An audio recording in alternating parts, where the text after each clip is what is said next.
Então, vamos dar início oficialmente. A gente já está aqui num bate-papo, mas obrigada pela presença de todos.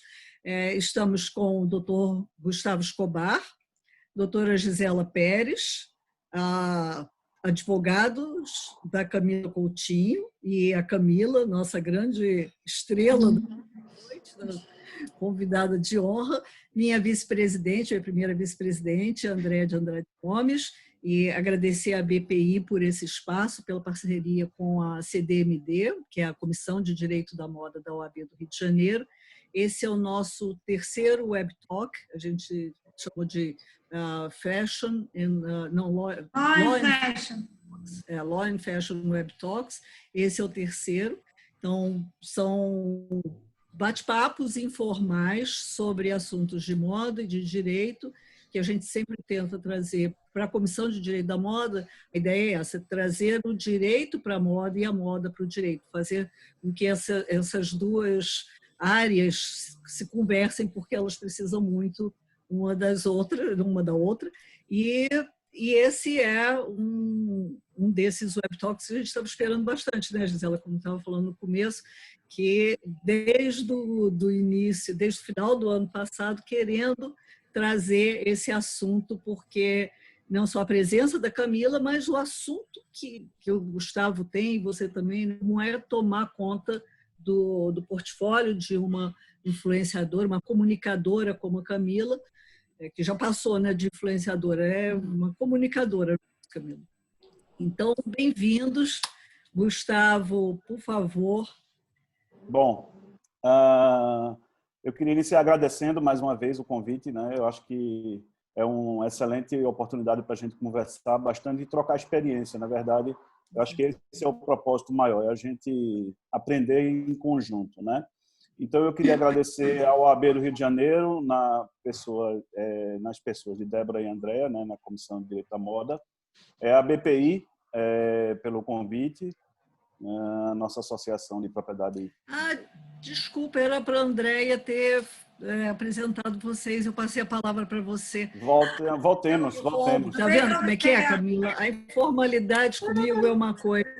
Eu vou apresentar rapidinho, eu não quis nem tirar a palavra do Gustavo, mas, enfim, eu vou apresentar, agradeço, então, a presença dos três, doutor Gustavo Escobar, doutora Gisela Pérez e a Camila Coutinho, hoje aqui conosco, e faço a apresentação rápida de vocês. Gustavo Escobar é representante da seccional da Associação Brasileira da Propriedade Intelectual, a BPI, que fez essa parceria, que facilitou essa parceria conosco, em Pernambuco. E a doutora Gisela Pérez é presidente da Comissão de Propriedade Intelectual da OAB, também de Pernambuco. Então, e a Camila, obviamente, a Débora já apresentou apresentações, né? E, então, podemos seguir a palavra. Dispensa, então, né? Totalmente, dispensa a apresentação. Não, nunca dispensa, pelo amor de Deus. Gustavo, a palavra, então, segue com o senhor. Tá muito senhor, pelo amor de Deus. Não, senhor, não. Não vai rolar. Eu já levei um grande puxão de orelha de Débora por causa disso. Quando eu a conheci, eu disse, a senhora está no céu, não me chama de senhora. Não vai rolar. Gustavo, então, por favor... Gustavo, por favor, pode seguir aí com a palavra. Obrigado, André. Obrigado. Bom, então vamos lá. Eu separei 6 pontos aqui para a gente conversar um pouquinho. Vou passar um a um aqui para a gente entender do que é que a gente vai falar. E, obviamente, a cereja do bolo, todos estão esperando aí pela palavra de Camila, né? Eu vou falar um pouquinho do nosso histórico, do nosso relacionamento, de como começou, né, essa história que vem antes da influenciadora digital Camila, né? E passo por algumas questões contratuais que a gente foi desenvolvendo ao longo do tempo e se reinventando, né? Assim como Camila foi se reinventando, né? A história de Camila, ela começa por um blog, passa pela dissociação, enfim, ela vai contar essa história melhor do que eu, e a gente acompanhou isso, né, formatando contratos ao longo desse tempo. E então vou falar um pouquinho disso também de maneira breve, falar um pouquinho de gestão de contratos, que é outra tarefa, né, que a gente também desenvolveu ao longo do tempo. As necessidades foram surgindo, as demandas foram em alguns casos, ampliando ou ficando mais complexas, e aí a gente foi assumindo outros papéis. Falar um pouquinho também de questões extracontratuais, né, aspectos que não estão relacionados aos contratos, mas que eventualmente materializam algum tipo de violação de direitos, alguma questão que merece, né, uma solução jurídica.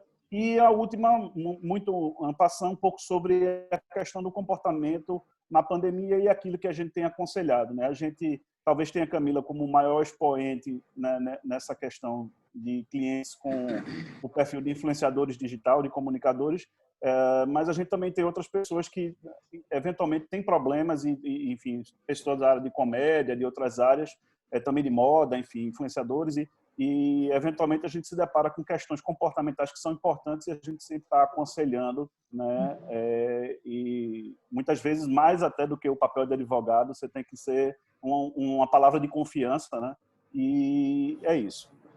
Eu acho que é importante, antes de começar a entrar propriamente no assunto, fazer uma abordagem sobre o momento que a gente está vivendo, né? A gente está atravessando uma situação muito complicada e eu acho que qualquer evento, qualquer coisa que a gente venha desenvolver tem que ter uma menção em relação a isso. A gente não pode esquecer, né, o que está acontecendo ao nosso redor. Então, é fundamental a gente nortear nossas falas por meio dessa pandemia que nós atravessamos.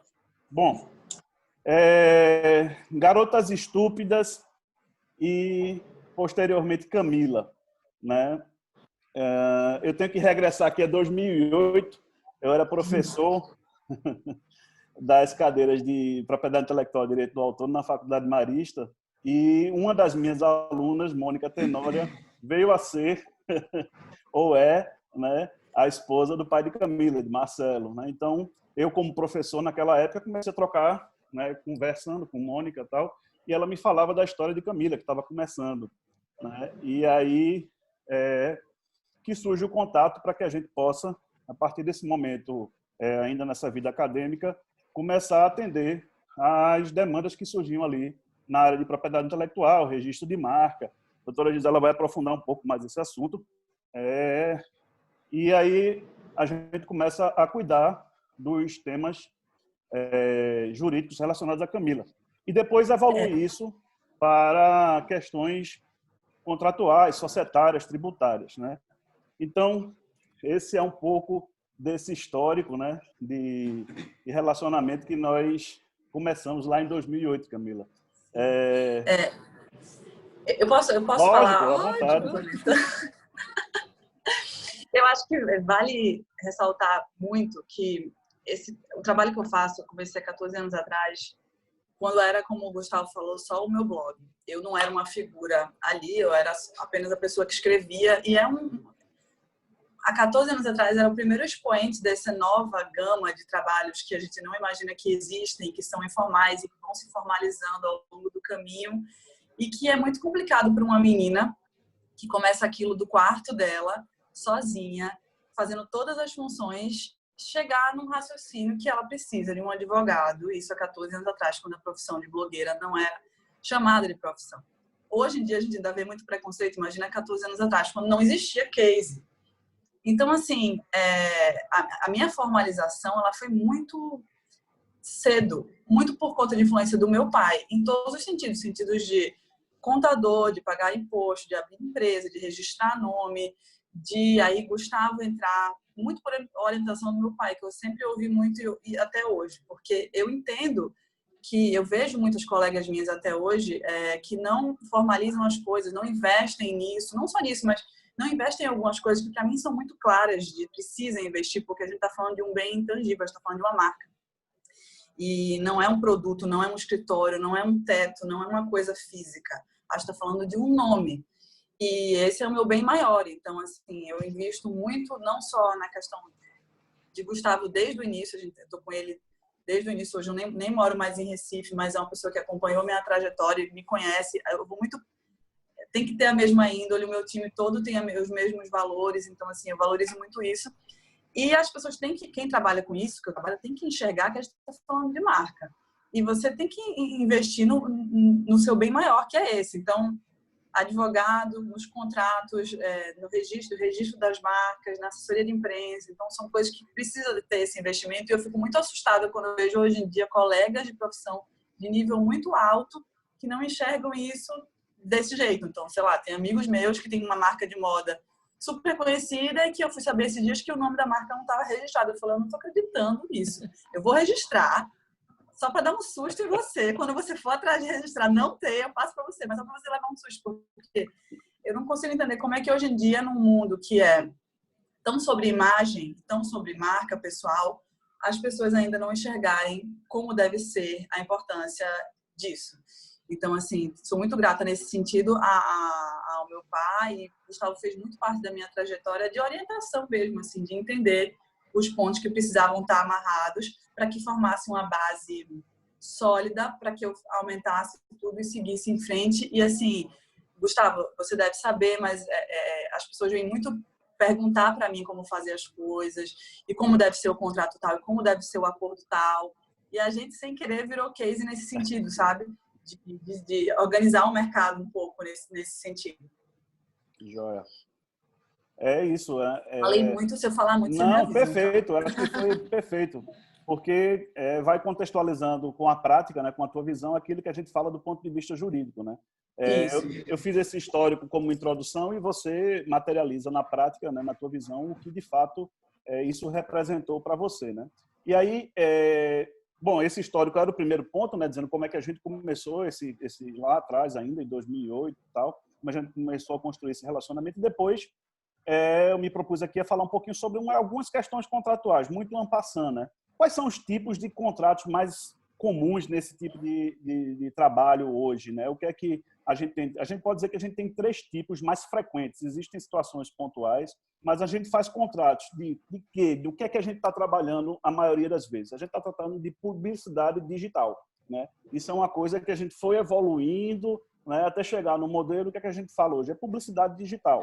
E esse contrato, muitas vezes, ele está vinculado hoje na história de Camila à imagem dela, ao nome dela, à pessoa dela. Então, entra outros direitos aí que não são direitos de propriedade industrial ou intelectual, mas que são direitos de imagem e, por muitas vezes, por uma estruturação que a gente fez, né, jurídica, esses contratos de publicidade digital, ele vem com um interveniente, né, que está ali cedendo ou licenciando os seus direitos, na verdade, licenciando, né, de imagem, de nome, de voz, enfim. A gente faz um mix muitas das vezes, porque há publicidade digital por meio do Instagram, por meio do blog, enfim, redes sociais, mas também há a imagem de Camila associada muitas vezes a uma campanha, né? Então, nesse formato, nesse tipo de contrato, a gente tem ela como interveniente, né, por essa questão do direito inalienável, do direito da personalidade, né, da imagem dela, enfim.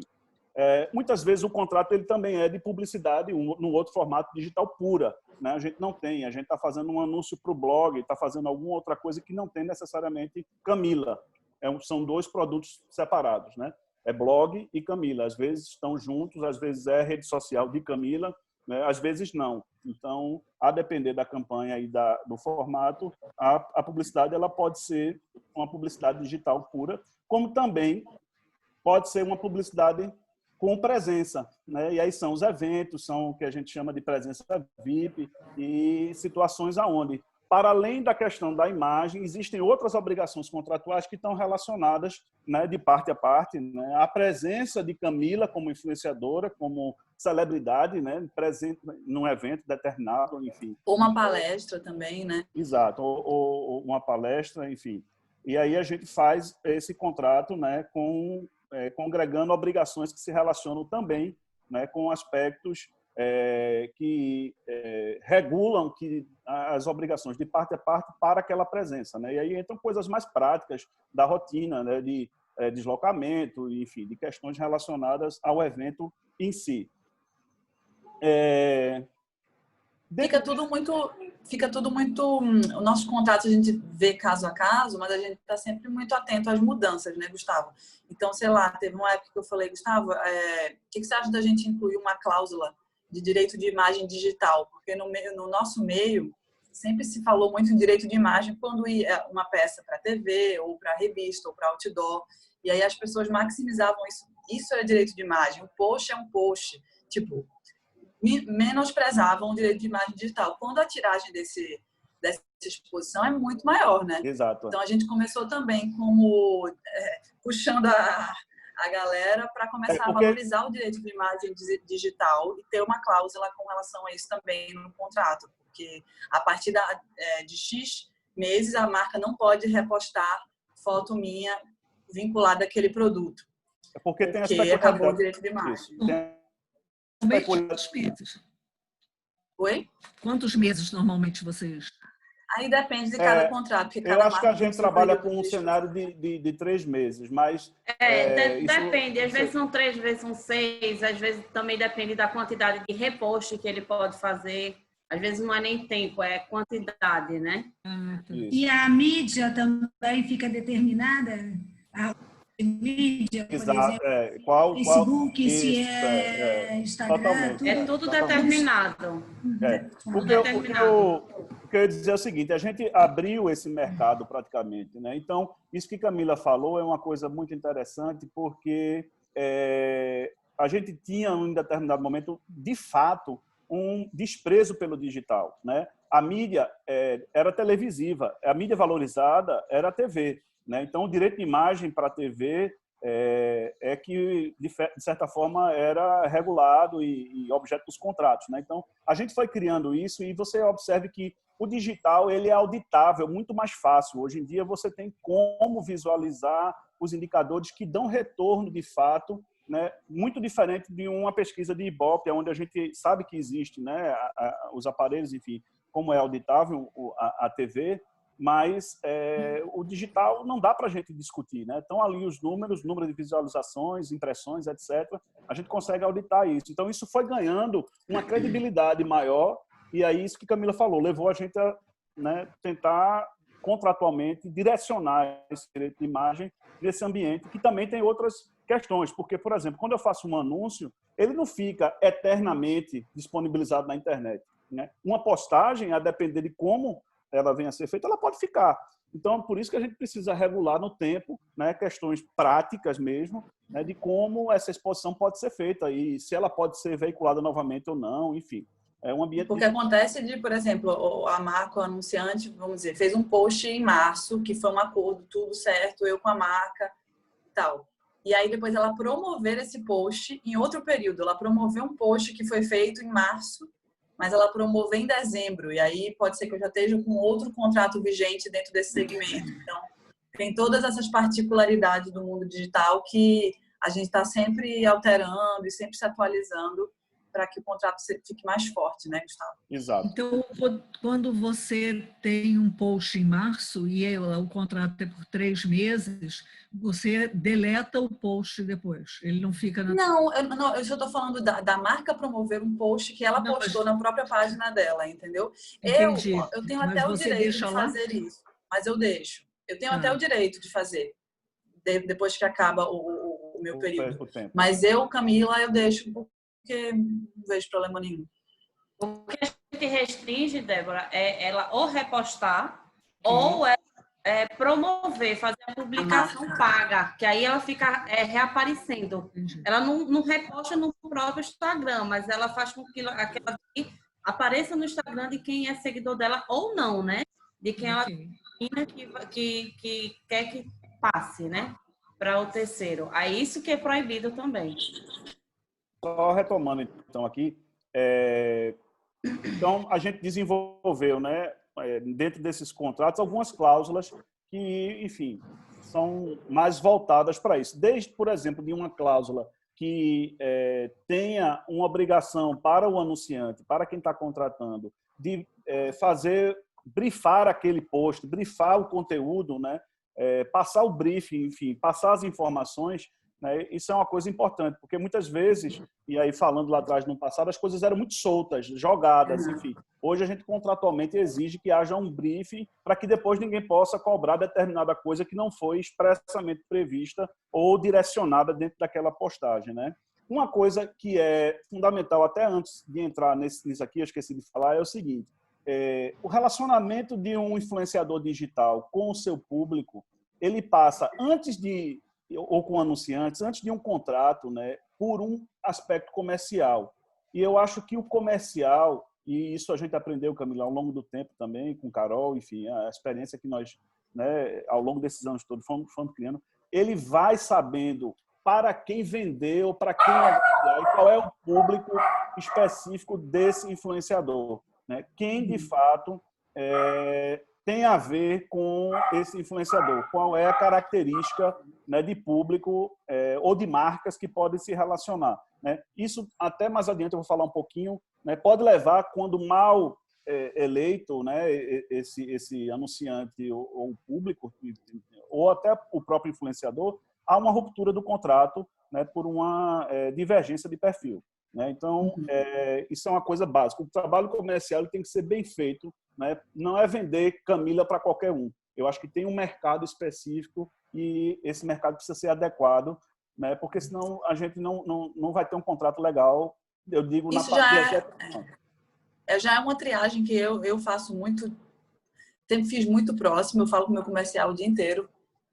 Então, realmente não passa marcas que eu não me identifico, ou que eu não tenho a ver, que os nossos valores não batem. E, assim, no mundo que a gente está vivendo hoje, até um pouco do papo que a gente falou nos 10 minutos antes de começar, que os valores são tudo. Então, assim, tudo é marca hoje em dia. Eu sou marca é marca, as mídias são marcas, os governos são marcas, e toda marca tem valores atrelados. Então, a gente realmente só faz o casamento quando os valores são os mesmos.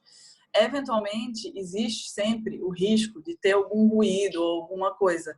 E aí, a gente, em contrato, sempre tem essa coisa de poder desfazer. Antes, isso era um discurso muito da marca para o contratado. Se o contratado tiver uma postura que denigra a marca, a gente tem todo o direito de suspender. Só que hoje em dia o influenciador também tem essa preocupação, porque as marcas também estão frágeis, estão expostas a ruídos. Então, uma preocupação que hoje em dia vem dos dois lados. De um ano para cá, 1 ano e meio, a gente tem visto muito isso. Eu já me peguei em momentos de ligar para os meus anunciantes e falar, sei lá, aconteceu alguma coisa em relação àquela marca X, e eu falar, o que você vai fazer sobre isso? Porque eu realmente preciso saber o seu posicionamento, senão eu não vou poder continuar com o contrato. É muito louco pensar nisso, mas estamos falando de, novamente, marcas, bens intangíveis e valores. Então, isso é uma preocupação muito grande nossa. Joia. Camila deu spoiler, viu, da minha palestra, só quero dizer isso. Isso também tem relação com a sua própria imagem, né, Camila? Como você faz, né? Total e direta. Total, direto, exatamente. E uma pergunta aqui, como fica o contrato numa promoção relâmpago, da Maria Luísa Catoira? Tem que ser um contrato relâmpago, né? Eu vou falar um pouquinho mais na frente, e eu vou tentar acelerar agora para ver se a gente encerra e Gisela fala um pouquinho para a gente escutar a Camila mais propriamente. Mas isso é uma das coisas que, enfim, é um ponto de tensão. A gente tem que estar alinhado com a velocidade do comercial. Isso é de fato, um ponto de tensão. Bom, só para continuar aqui na estratégia, né, falando sobre um pouco das cláusulas, eu falei essa questão do briefing de conteúdo, né, mas também outra cláusula importante de estar prevista nesses contratos, que até hoje as redes sociais estão exigindo, e especialmente fora do Brasil, a gente na BPI já teve a oportunidade de ver advogados de fora, dos Estados Unidos, enfim, no congresso do ano passado, acho que falando sobre isso, é a obrigação de informar, o dever de informar que aquilo é uma campanha publicitária. Então, a gente tem lá, né, sempre a obrigação e prevista em contrato de que vai estar destacado que é uma promo, publi, um ad, um brinde, um convite, enfim. Essa cláusula tem que estar presente até como uma obrigação de numa cláusula subsequente, que geralmente está amarrada a essa, que é de respeito às regras da plataforma digital. Então, a gente também coloca em contrato que a gente precisa respeitar. Por quê? Porque essas regras nem sempre são estáticas. Aliás, elas são dinâmicas, né? A gente recebe atualizações e, às vezes, eventualmente, é muito difícil, mas pode, né, haver um conflito. Então, a gente tem que dizer que, se houver um conflito, a gente vai respeitar a regra da plataforma, né, que a gente não pode desrespeitar aonde a gente está anunciando, aonde a gente está se comunicando, né? Outra cláusula bastante comum, e aí mais para quando há a presença, né, o contrato que tem também a presença VIP, que são as escolhas dos profissionais. Camila pode falar depois sobre isso, né? Para fazer cabelo, enfim, stylist, fotógrafo, enfim, toda a equipe que está envolvida na produção, né? Outra questão... Diga. Isso até eu lembro de um caso muito engraçado, que uma vez saiu uma nota num jornal falando assim, uma coluna de fofoca, sei lá, falando assim, blogueira tipo, cifrada, mas dava para ver que era eu, exige carro tal, hotel, menos alcoólicos, tipo, a marca, como se fosse uma coisa ruim. Só que não, isso é uma cláusula que ela precisa ser feita, porque existe um deslocamento. Então, assim, não é que é uma coisa popstar, entendeu? É que tem que ser mantido um padrão prático para a coisa, de logística. Então, assim, uma passagem que seja comprada de uma maneira que, caso aconteça, até pelo bem da marca, caso aconteça alguma coisa, a gente consiga mudar o horário do voo, o hotel, assim, perto de... O carro pega a tal hora. Essa questão dos profissionais é mais uma coisa de manter o nível de imagem, novamente, a gente bate muito nessa tecla, porque a gente vive num mundo que, além de imagem, de valores e tudo isso que a gente falou, é imagem prática mesmo, foto. E a gente sabe que a diferença de um maquiador ou de um cabeleireiro X, a gente tem uma lista de profissionais de vários preços que a gente indica para as marcas, mas que a gente já tem um padrão não só de qualidade de trabalho, mas de estética, porque às vezes o cara é muito bom, mas ele tem uma estética diferente da que tem a ver comigo. Então, às vezes, isso, para quem pega de fora, pode parecer bobagem, mas tem um resultado final muito palpável no trabalho. Então, isso é uma coisa também que eu bato bastante, assim. Você escolhe os nomes dos profissionais ou... Eu sugiro sempre, para tudo, para campanha, para presença. E também, se for em uma outra cidade, eu busco no Instagram profissionais que eu me identifique mais, sabe? Para poder a gente manter essa linha de estética e de apresentação, assim. Desculpa, tem um cachorro aqui. Ele quer participar. Gustavo, vai, eu te interrompi. Bom, não, foi ótimo, porque você fala muito melhor do que isso do que eu, né? Bom, outra cláusula também bastante presente nos contratos, né? Mitigação de responsabilidade pelo conteúdo publicado. Então, a responsabilidade daquilo que foi publicado, de acordo com aquele briefing, aí por isso a importância daquele briefing estar no contrato, né, a previsão daquilo, é sempre do contratante, né? Seja perante autoridade reguladora, fiscalizadora, CONAR, seja o que for, né, a responsabilidade contratualmente tem que ser imputada a ele, porque ele entende o negócio dele. Nós estamos fazendo, mais uma vez, publicidade digital, né? Então, a gente habitualmente tem a previsão de cláusula onde mitiga a responsabilidade de Camila ou do blog, né, por conta de qualquer fato decorrente das informações perante consumidores ou autoridades reguladoras, né, do que for repassado em relação àquele produto com característica X ou Y, qualidade X ou Y, que faz isso no cabelo, que faz aquilo. Enfim, essa não é uma responsabilidade nossa. Também uma cláusula geral de propriedade intelectual, né? E aí desde muito cedo a gente sempre tenta preservar tudo aquilo que é criação de Camila, seja nesses contratos mais comuns, mas também em outros tipos de contratos mais pontuais, onde há a criação intelectual, né? A gente sempre tenta agregar. É verdade que nem sempre é possível, né? Devido à natureza do contrato, e às vezes também a gente tem algumas dificuldades quando lida com multinacionais, né? Porque aí muda um pouco o formato e vem uma coisa de cima para baixo e fica mais impositivo o relacionamento. A gente tenta negociar na medida do possível, mas, enfim, em relação à propriedade intelectual, a gente tenta puxar, né, sempre que possível, a titularidade da propriedade intelectual, daquilo que é desenvolvido, né, enfim, do conteúdo, enfim. O que é possível, a gente contratualmente tenta fazer essa adaptação para que fique sob a titularidade de Camila ou do blog. Uma outra cláusula que eu brinquei, que foi o spoiler que Camila falou, é o motivo específico de rescisão, né? E eu lembro, Camila, que a gente já utilizou pelo menos uma circunstância, não cabe falar qual é a empresa de jeito nenhum, mas a gente, por uma campanha que começou, né, e depois começou a entrar outros personagens nessa campanha e o negócio ficou meio esquisito, né, e a gente pulou fora, utilizando justamente essa cláusula, que diz, em resumo, o seguinte, que qualquer das partes que venha a se envolver em fato que possa influenciar, ainda que de forma indireta, negativamente na imagem da parte adversa, pode rescindir o contrato. A gente pode resiliar esse contrato, né? E isso, pelo menos uma vez eu me lembro que a gente já precisou utilizar, né, para não misturar.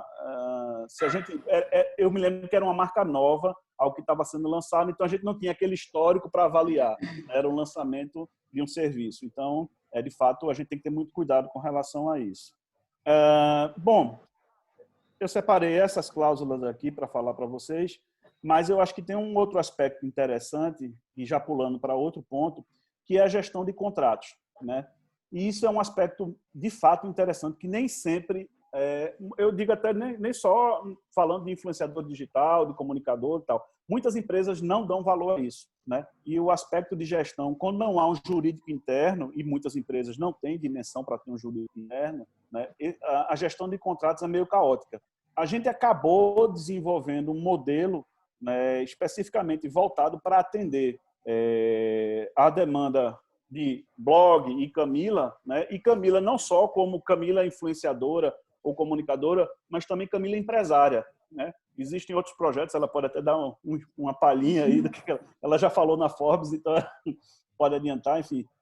Já outros projetos de Camila como empresária que podem surgir e que implicam em outros contratos de outra natureza, aspectos societários, né? Aspectos, enfim, de contratos que não estão vinculados ao mundo da moda necessariamente. E aí a gente desenvolveu um trabalho, vamos dizer, chamado de ponta a ponta para a gestão de contratos, né? E aí isso vai da confecção do contrato, ou seja, a gente pega do comercial aquilo e a gente amadureceu muito essa relação com o comercial ao longo dos anos, né? O que é que a gente precisa, quanto tempo a gente precisa respondendo esse briefing foi uma evolução constante, ele nunca para de... Porque a gente fica muito exposto também à velocidade do cliente e, como a gente falou, a velocidade das coisas está cada vez mais rápido e somos humanos, né? Não máquinas. Então, às vezes, a gente fecha um contrato, uma coisa que é tipo hoje para acontecer amanhã, e a gente depende também do cliente de ir e vir, contratos são, né, por duas pessoas. Então, tem esse momentinho aí também, que às vezes a gente dá uma enlouquecida, mas tudo bem. É isso aí. Mas eu acho que a gente conseguiu, né, montar um formato, e aí, para quem está assistindo, eu acho que é uma informação interessante, porque a gente saiu de um formato tradicional lá no começo, o contrato no papel, aonde Camila estava viajando, aí, meu Deus, e a assinatura dela, e como é que consegue? Enfim, a gente também não queria delegar tudo para um procurador, e é uma situação complexa. Então, a gente hoje montou uma solução de ponta a ponta que chegou do comercial, né, até a extinção das obrigações previstas naquele contrato, a gente está fazendo o acompanhamento.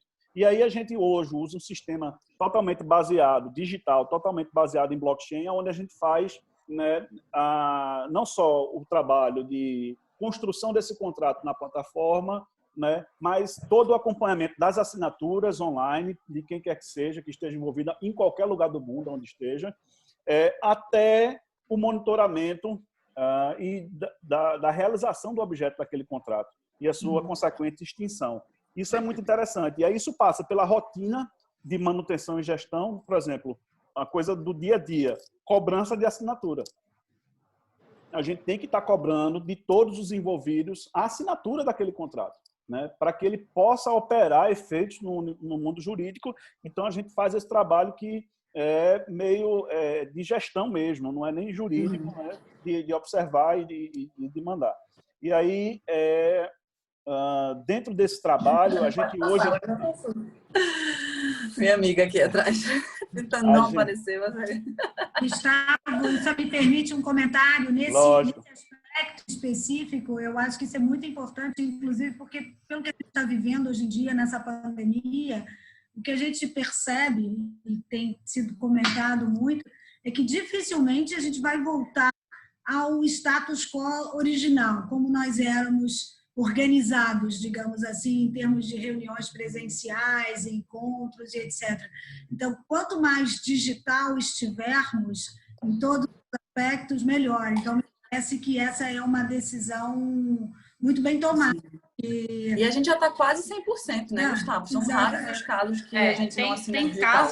Tem casos, né, Camila, que é o contratante, que é bem, assim... Não, todos os casos que não são digitais são por pedido do contratante, que geralmente são empresas maiores e que têm mais burocracia, e eu fico muito chateada de ter que imprimir coisas desse tamanho, até pelo lado ecológico também, porque eu fico, meu Deus do céu. É verdade, ainda tem esse lado que você tem que se preocupar, essa questão da responsabilidade social, hoje em dia você deve ser muito cobrada também, né?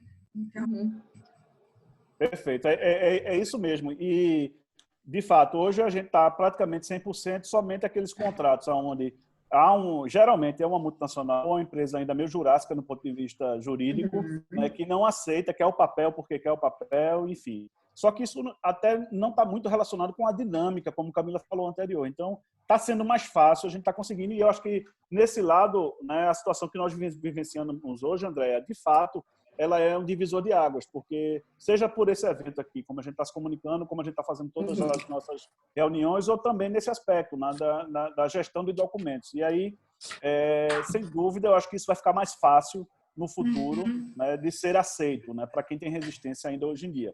E esse formato ele é interessante, porque é diferente do papel, onde a gente teria que colocar e planilhar tudo. Como a gente faz tudo dentro de um sistema, hoje a gente tem condições de apresentar um relatório com o status de cada contrato ou de todos. Por exemplo, eu tenho um gráfico aqui no briefing que eu fiz, onde eu tenho assim, contratos que estão em rascunho, contratos que estão aguardando revisão, seja uma revisão minha ou a revisão de Camila ou da outra parte, enfim.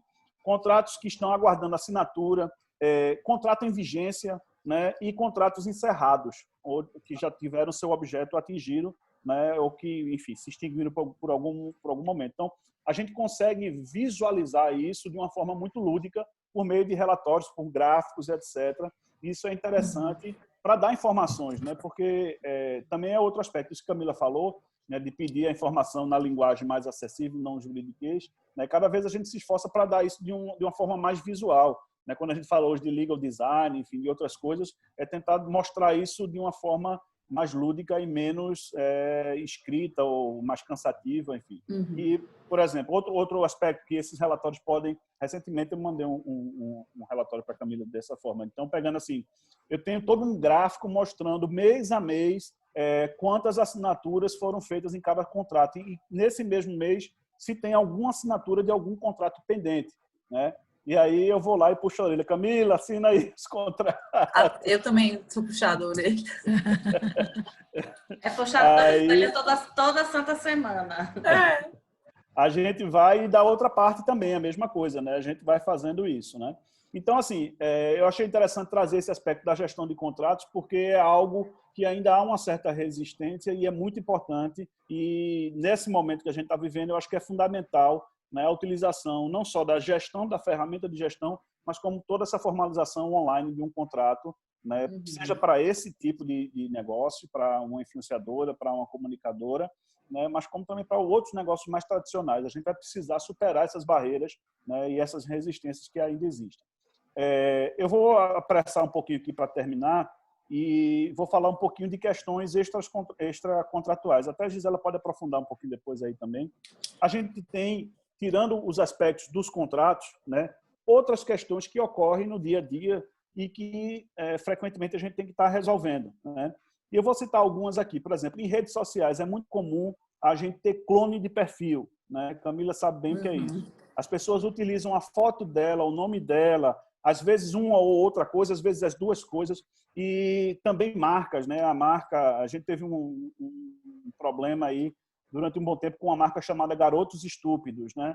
Esse cara fazia... Não, Garoto é outro. Garoto é outro. O garoto foi no Instagram. O garoto foi Instagram. Esse eu não sabia, Isso, enfim, entrava e saía. E aí a gente vai desenvolvendo, né, um know-how e um relacionamento com as próprias redes sociais, mas que nos dão muito trabalho ainda, né? Porque... Gustavo, desculpa, senão eu vou esquecer de falar. E lembra daquela confusão do direito de imagem que a gente foi bater no Instagram nos Estados Unidos? Exatamente, porque era um perfil que utilizava a sua imagem, né? Não, aquele outro, porque existe um tópico também que já vai ser muito pauta de vocês. Sim, tá aqui, é direito autoral, né, das imagens. As pessoas não estão ligadas ainda, que é o direito de imagem na internet. Porque a gente acha que só porque a imagem está no Google, ou porque ela foi postada por mim, por exemplo, ela está livre de uso, e ela não está. Eu tive um problema sério há uns 2 anos atrás, que do nada o meu perfil do Garotos Estúpidas foi suspenso. A gente estava um regrande uma foto que uma celebridade postou. Dava o crédito de onde achou a foto e achava que estava tudo certo. E aí a gente começou a receber umas reclamações que vinham cifradas, não tinha o contato da pessoa, de que o uso da imagem não estava permitido. E a gente respondia em inglês, justificando, não, a gente recebeu essa imagem de uma assessoria de imprensa, ou a gente pegou essa imagem e deu o crédito do fotógrafo e tal.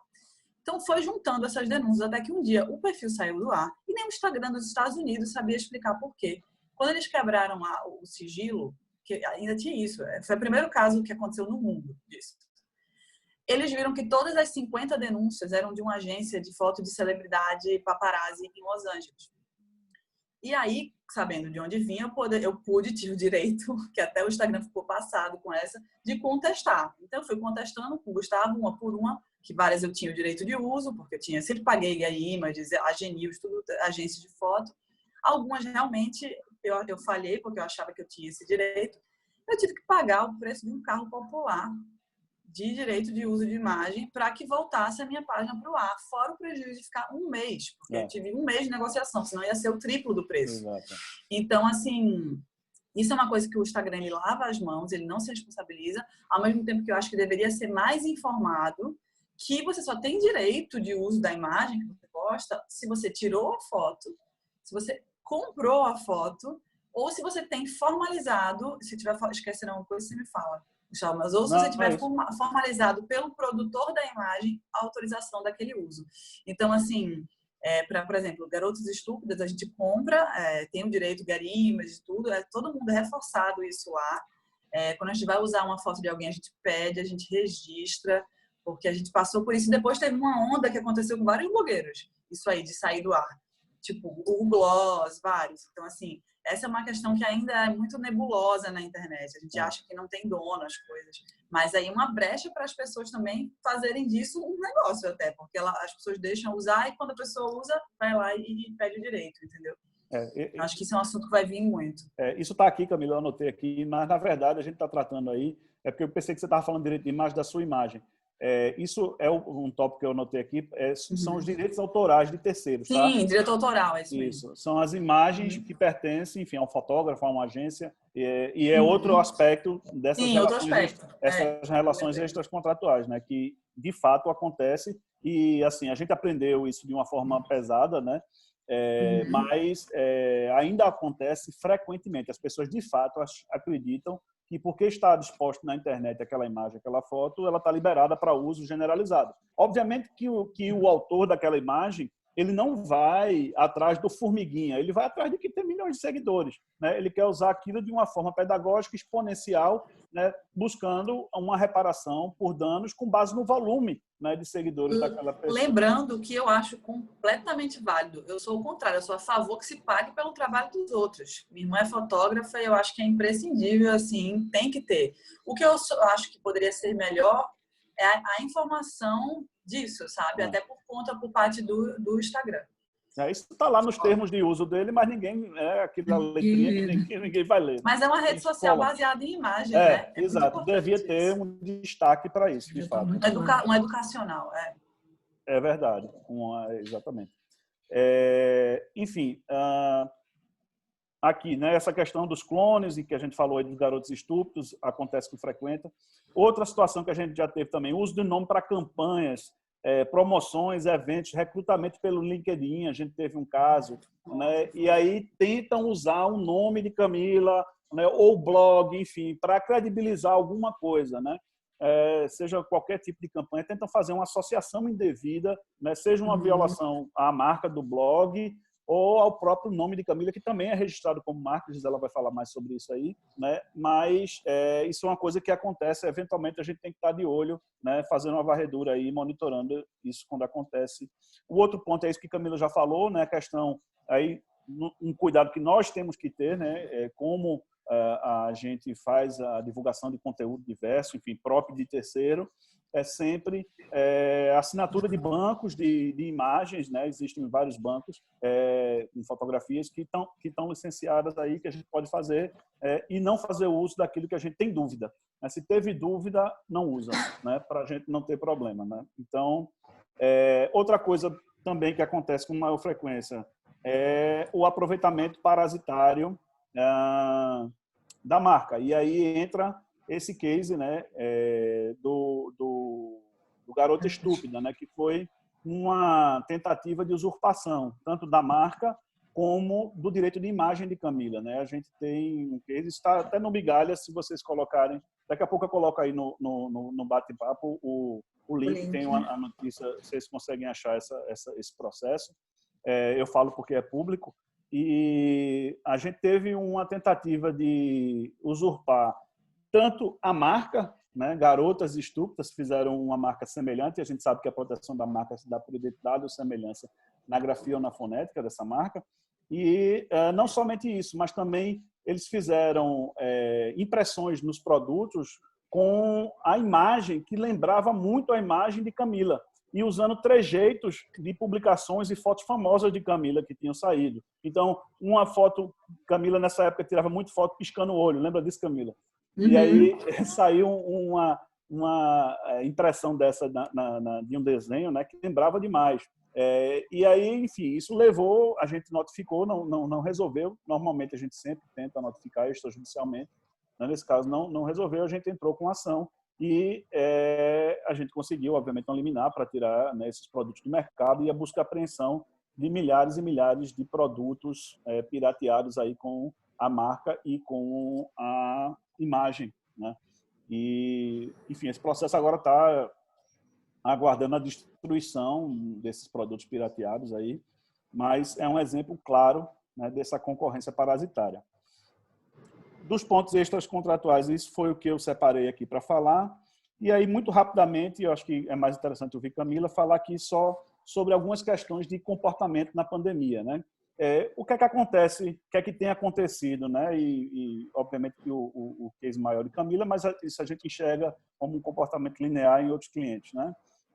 A execução de contratos presenciais, né? Enfim, obviamente, não existe mais ou foram suspensos, e esses contratos precisaram, de certa forma, de algum realinhamento, né, ou de alguma suspensão durante esse período, né? Alguns riscos relacionados à visibilidade potencializada por presenças ao vivo, isso que a gente está falando aqui, né? A estratégia de um comunicador, de um influenciador digital, ela é muito, hoje, e falando do caso de Camila, profissionalizada. Então, há um direcionamento, embora ela tenha uma rotina de exibição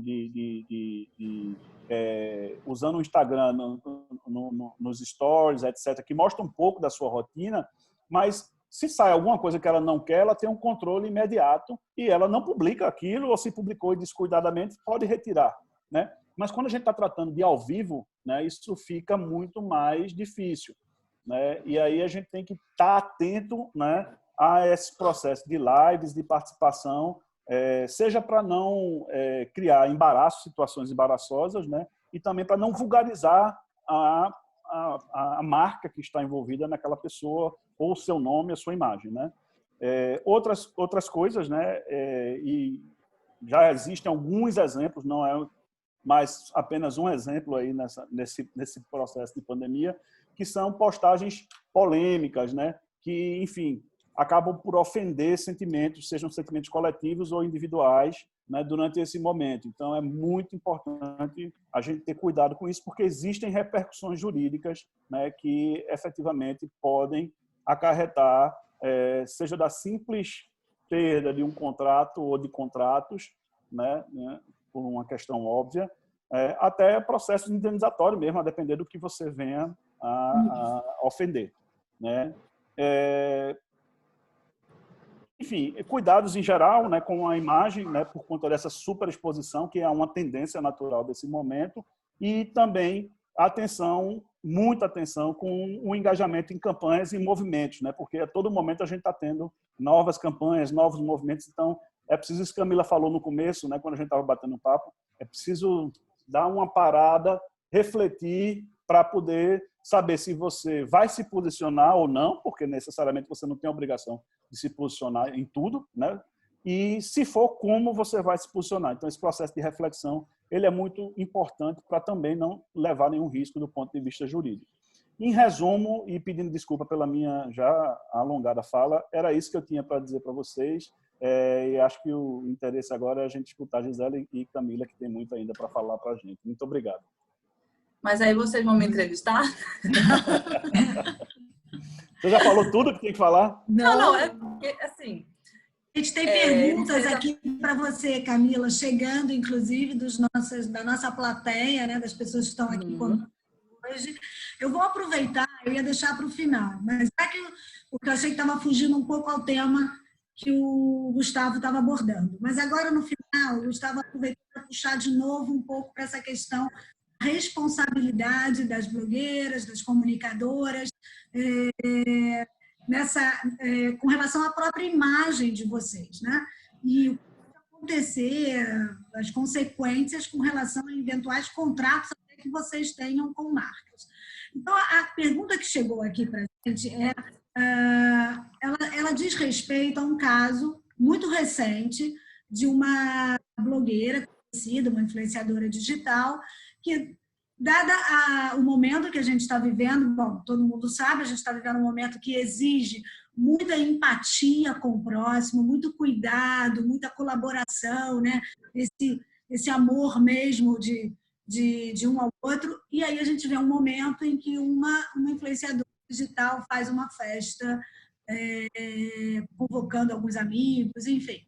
E a pergunta, então, que chega para você é se você acha que mesmo depois, mundo após pandemia, se você consegue antever essa possibilidade, vocês ainda serem muito cobradas, como você enxerga essa responsabilidade após esse período? O seu comportamento, o comportamento das influenciadoras vai ser ainda exigido dessa forma? Olha, sem dúvida, nós não somos comunicadoras e a palavra influenciadora, ela não vem do nada.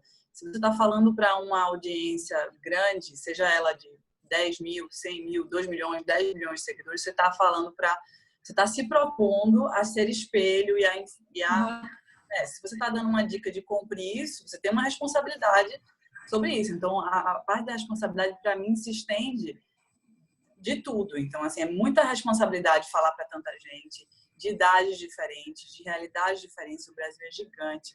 Então, assim, essa coisa de se falar de empatia, não é à toa que está se falando tanto de empatia. Empatia, além de ser uma coisa que faz muito bem para a gente e que devolve para o outro, ela é um skill que tem que ser desenvolvido. Porque se você desligar o botão da empatia, você fica insensível para o mundo ao seu redor. Isso é muito perigoso. Então, assim, não é só na pandemia. Óbvio que na pandemia está tudo aflorado por vários motivos. Está todo mundo em casa, está todo mundo nas redes sociais, está todo mundo, entre aspas, vigiando de olho aberto, está todo mundo sendo observado e observando, está todo mundo nervoso. Então, assim, é natural que as coisas estejam mais afloradas. Só catalisa coisas que já existiam. Então, sem dúvida, as influenciadoras têm muita responsabilidade em muitos sentidos, nos discursos, nas coisas que elas apoiam, nos movimentos que elas apoiam, nos produtos que elas sugerem a compra. E, enfim, a gente está falando de formação de pessoas, tem gente que fala para pessoas mais novas. Então, assim, sem dúvida, é como um veículo. Uma revista não tem responsabilidade, a TV não tem responsabilidade, o jornal. Então, é a mesma coisa, os influenciadores têm a mesma responsabilidade. Então, você entende que essa responsabilidade ela vai se estender após a pandemia, porque restrita a esse momento agora. E sim, a forma como a amplitude da comunicação de vocês, né? A forma como vocês atingem tantas pessoas. Sim. Tem um ponto também que no fim do dia somos todos seres humanos e a gente é passível de erro. Todo mundo é. Então, assim, eu sou, todo mundo aqui é passível de erro. Então, assim, eu acho que tem que existir uma tolerância. As pessoas estão condenando muito rápido, estão cancelando, que é um novo verbo. Existe esse novo verbo de a pessoa cancelar a outra. Soube, Eu acho que tem que existir cancelar. Cancelar. se você fala alguma bobagem ou alguma coisa, enfim, e as pessoas, tipo, cancelam. Então, tem um unfollow em massa, assim. Todo mundo sai, todo mundo para de dar moral para aquela pessoa e tal. A gente tem que entender que a gente está num momento de mundo que está tudo mudando muito rápido. Nós estamos aprendendo. Tem certas expressões, certas coisas que a gente falava que há um ano atrás a gente falava com naturalidade e agora não cabe. Que bom que a gente está evoluindo, que bom que a gente está aprendendo. E no caminho do aprendizado tem os tropeços, né? Só que não, acho que ao mesmo tempo que não pode ter a reincidência do mesmo erro, as pessoas também têm que ter tolerância e paciência com esse aprendizado. Então, não é isso. A pessoa está errando muito, aí realmente fica difícil defender. Fica difícil, mas estamos todos aprendendo. Então, acho que vai por aí. Bacana, obrigada. Acho que você respondeu, acho que a gente conseguiu aqui responder. E, Gisela, desculpa, Débora, você quer falar? Não, eu tenho uma pergunta que ela pode expandir. Também a Gisela tem que falar sobre as marcas que a gente queria saber. Mas eu já vou deixar aqui a pergunta para a Camila.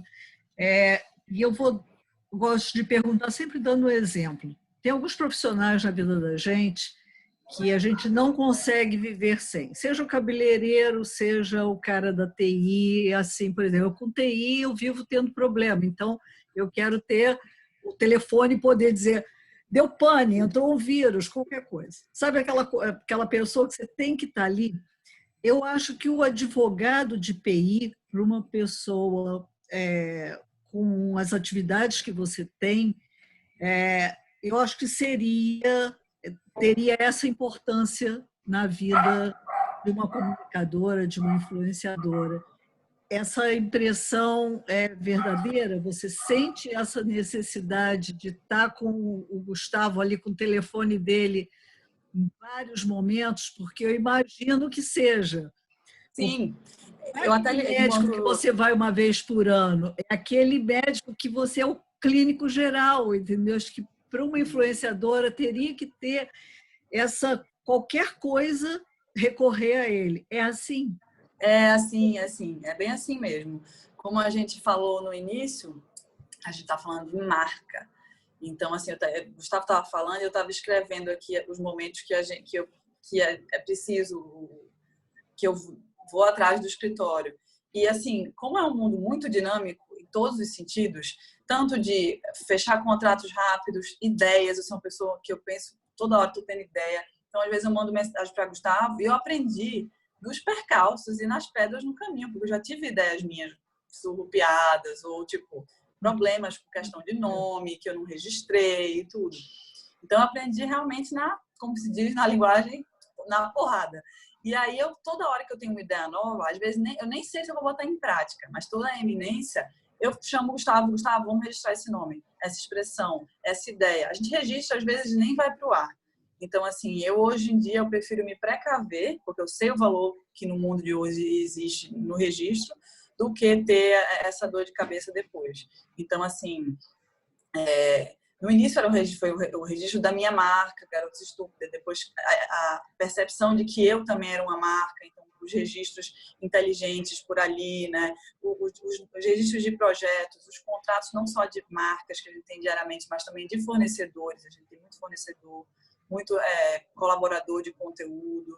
E aí essa questão de sociedade de projetos novos, dos clones que ele já passou. Então, são muitos momentos assim que a gente precisa proteger a nossa imagem, que é necessário esse tipo de profissional. Às vezes é porque a gente é leigo.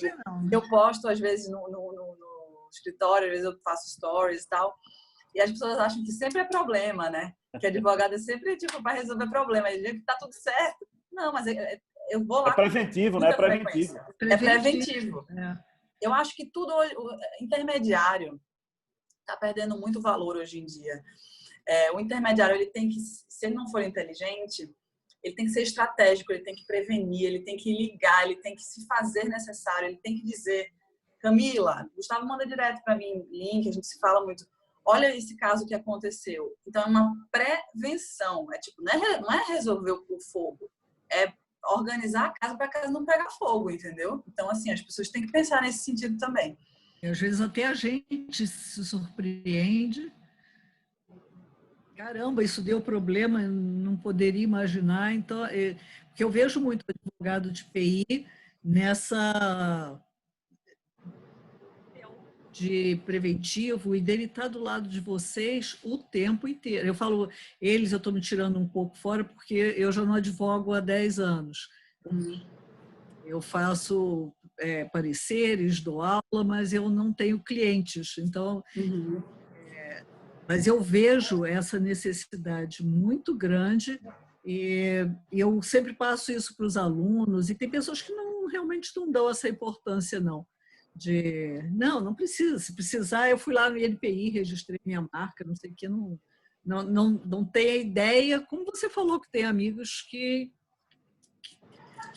porque tem que ter inteligência. Eu acho que quando a gente agrega a estratégia, a inteligência, o serviço, qualquer serviço ganha muito mais valor, entendeu? Porque você tem que se tornar necessário. E aí entra a Gisela. Apagar o incêndio, depois apagar o incêndio daquela ação não tomada, aquela não feita, às vezes é muito mais oneroso. Exatamente. De dinheiro e de energia, que é um saco. Que bom que você está falando isso aqui hoje. A gente tem vários ouvintes aqui, porque é um excelente conselho. E, enfim, acho que eu gostaria que todos os clientes pensassem assim. Acho que a gente pode passar a palavra para a Gisela, né, Débora, agora? Sim, com certeza. Vamos lá, Gisela, fale sobre as marcas da Camila. Quanto trabalho ela te dá? Não, graças a Deus, Camila, como ela disse, ela é bem preventiva, né? A gente tem um trabalho muito grande de acompanhamento das marcas dela. A gente tem outro sistema, né? Tem o sistema de acompanhamento para gestão de contratos e tem o outro sistema de gestão de marcas também. A gente não só tem o registro da marca e está lá bonito, não. A gente faz um acompanhamento semanal, né? Junto ao INPI. E fora esse acompanhamento que a gente tem no INPI, ela e a equipe dela sempre estão de olho para quem está usando indevidamente, sem autorização, as marcas, para a gente tomar as medidas, né? E para ter todo esse controle do uso da marca dela, que não é só a marca Camila ou só a marca Garotas Estúpidas, né? Hoje, todas as marcas de Camila estão concentradas no blog, né? Pela empresa, nada é no nome de Camila, né? Tudo muito societário e empresarial, muito organizado, né? Para ter sempre o controle na mão de uma pessoa, até para a questão contratual, que é feito, todos os contratos são feitos através do blog e tudo. Então, é tudo muito bem estruturado. Hoje em dia, a Camila tem no total 25 processos. 25 processos não querem dizer 25 marcas. Porque tem marcas dela que são feitas em classes distintas. Para quem não, eu acredito que todo mundo sabe, aqui ou não, quem não sabe, vou explicar rapidamente. Quando fazer um pedido de registro de marca, a gente precisa definir qual é a atividade que a marca vai né? Se vai ser um produto, se vai ser um serviço. Então, são 5 classes, a gente tem que colocar na classe correta para fazer o pedido, né? Por isso que tem muita gente que tem dificuldade de fazer só, porque se perde nesse momento. Principalmente hoje, desses 25, eles estão distribuídos em 4 classes, né? Inicialmente era na classe 35, que está nessa questão de evento, de publicidade, de marketing. Na 41 também, que é a parte de... que isso, a 41 veio depois. A 25, que é a parte de vestuário. A parte de cosmético, que também a gente foi se adequando a isso, as necessidades atuais. E a 41, que tem agora com Camila na nova fase de apresentadora, né, Camila? Bem. Organizando aqui. E então, aí a gente sim, tem, né, nesse sistema da gente de gestão, a gente faz esse acompanhamento semanal, né? Então, toda semana a gente está fazendo a colidência de todas as marcas dela, mas a gente faz essa que a gente chama de colidência, né? A gente vai verificar os novos pedidos de registro, Se tem algum parecido. A gente faz a colidência gráfica, que é o visual, e fonética, que são as similaridades fonéticas, né? Então, tudo que tem essas trocas de letras, trocas de sons, a gente faz essa verificação toda semana para ver se alguém está tentando fazer um pedido de registro similar ou idêntico, né? E a gente tem, assim, tem a principal, assim, a primeira, né, que foi feito o pedido de registro. E olha o tempo que foi feito, viu? Foi em agosto de 2010, ou seja, a gente já está indo para 10 anos do primeiro pedido de registro da Camila. Então, não é uma coisa assim, a Camila começou há pouco tempo a fazer, não. É como o Gustavo disse no começo, o pai dela bateu na tecla e ela foi lá e fez, né? Então, consequentemente, depois foi feito o pedido de registro da marca, do nome dela, né? Que não adianta você só ter o nome, você também tem que identificar o seu nome como marca para aquele determinado serviço ou produto, né? Com o tempo, a gente foi vendo que tinha necessidades, principalmente por causa de rede social do Instagram, que é a plataforma principal que ela usa, que ele tem uma dificuldade muito grande de a retirada dos nomes que são similares ou idênticos ao ou Camila ou Garotas Estúpidas, como o Gustavo falou. A gente teve um problema e foi resolvido, vamos dizer assim, relativamente pouco tempo, né? Desses anos que está fazendo essa gestão. Era Garotos Estúpidos. Era. E assim, é uma similaridade gritante. Só muda o gênero, né? Do feminino para o masculino. Então, foi feito, assim, intervenções no Instagram de medida formal, através da gente, através pelo escritório. Foi criado, a gente tem o Instagram do escritório para a gente fazer denúncias também. Foi feita a denúncia de modo informal. Não teve como o INPI, desculpa, o Instagram entender, né, que o Garotos Estúpidos estava sendo colidente com a marca Garotas Estúpidas. Fez um pedido de registro da marca Garotos Estúpidos e é um registro. A gente tem isso para garantir essa questão, né? Que fazem essa alteração pequena, mas que não influencia em nada. Aí o Instagram aceitou? Não. Não. É muito difícil trabalhar com Instagram e eu vou chegar lá porque alguém teve uma brilhante ideia de fazer uma lei bem legal para quem trabalha com, né, com marcas. Depois de a gente falar diretamente com o perfil e explicar a situação, ele teve o bom senso de tirar, né? Ele teve o bom senso de retirar por conhecer Camila e admirar Camila. Né? Então, ele resolveu de uma conversa, de uma notificação, assim, branda, para tentar fazer com que ele retirasse. Justamente por isso, porque a gente preza muito de não ter dor de cabeça do judiciário, né? A gente tem o máximo em ser de forma judicial, porque a dor de cabeça é maior, a financeira é maior, o risco é maior. O cansaço, tudo, o risco é maior, tudo é maior. Então, a gente tem alguns aqui, assim, das principais marcas de Camila, né, que a gente faz a gestão, tem o Garotas Estúpidas, né, que a gente tem todas essas classes, ela é bem abrangente para todas as atividades que Camila faz. Tem a própria marca de Camila, a gente tem Garotas Estúpidas GE, porque também fazem a utilização do GE, do blog GE. Tem também o projeto novo dela, que é o Stupid Talks, né? Que ela tem as entrevistas com os convidados, né? Tem a marca de cosmético também do esmalte, que é o CCO, né? Que ela tem utilizado. Camila Carinho. Né? C de Camila e CO de Coutinho, né? Aí que eu separei aqui para falar que foi esse caso do Garotos Estúpidos, né, que a gente teve muito trabalho, e não só ele, tem outros também, que é um sacrifício muito grande. E a questão que eu estava falando da lei é que foi feita a lei do Marco Civil da Internet. Quem trabalha com essa área sabe e não gosta dessa lei. ela determina, tem um artigo nela, né, que institui que o servidor, o portador, que no caso o Instagram, ele não se responsabiliza civilmente, né, por danos decorrentes de conteúdos gerados por terceiros. No caso, seria o dono do perfil, né?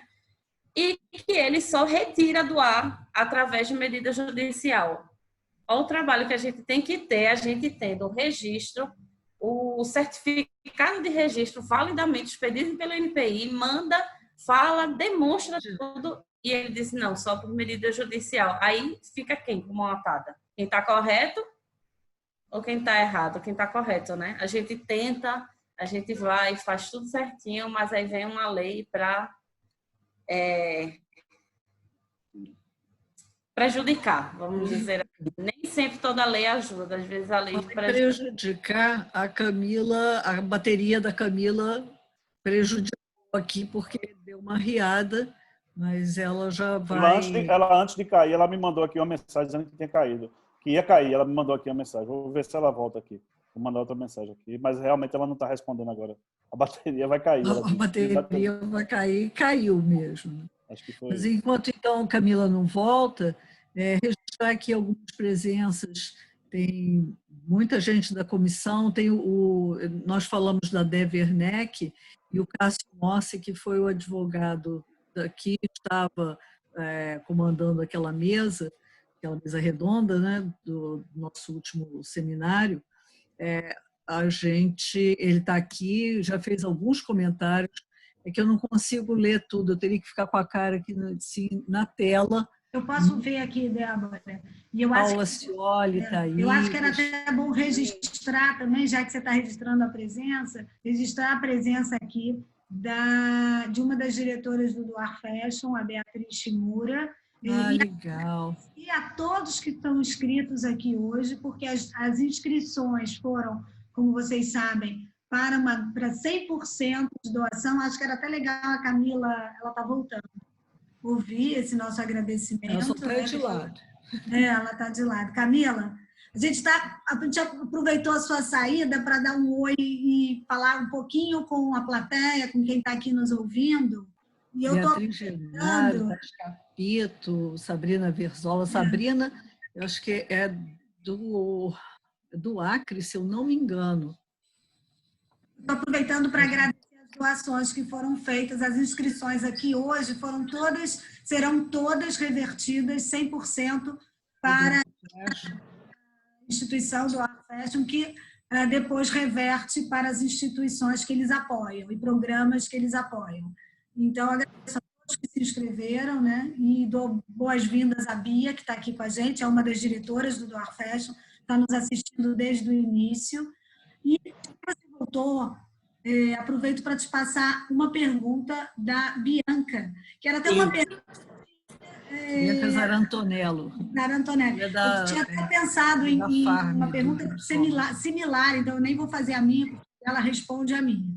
Que é o seguinte, Camila, como você acha que as relações de consumo e a relação público com os criadores de conteúdo será daqui para frente?